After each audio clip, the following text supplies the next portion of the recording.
মনে করছি কাজে চোরামি করব, কিন্তু চোরামি তো করতে পারতেছি না। শ্বশুরও বলতেছে রানু রান্না করবে। এখন আর কি করার, বাহিরে লাঠির চুলায় দেশি মুরগি রান্না করতেছি। যদিও আগুনটা ধরাইতে একটু কষ্ট হয়েছে,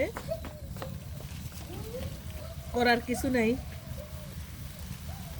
শ্বশুর বাড়িতে আসলে কাজ করতেই হয়, এটা প্রত্যেকটা বাঙালি নারীর জন্য। জানি না কার শ্বশুর বাড়িতে কিরকম, আমার শ্বশুর বাড়িতে আমরা অনেক আরাম করি, শাশুড়ি অনেক হেল্পফুল,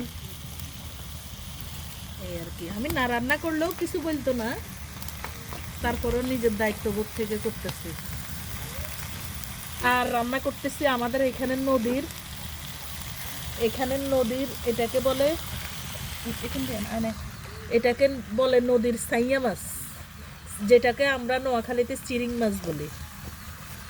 তারপরে এটা ভাজি, আমার দেবরে বলছে ভাজি। আবার আমার শ্বশুরের পুকুর থেকে তেলাপিয়া মাছ, গুল্লা মাছ, তারপরে অনেক বড় একটা কাতলা মাছ উঠাইলো, ওগুলো আবার রান্না হবে, এই আর কি। দেখি এগুলো এখন ভাজি করব মাছের চুলায়। মজাই হাতিয়াতে মাছটাকে সবাই ভাজি করে। আমাদের নোয়াখালীতে আবার আমরা রান্না করলেও স্বাদ হয়। আচ্ছা রাখো।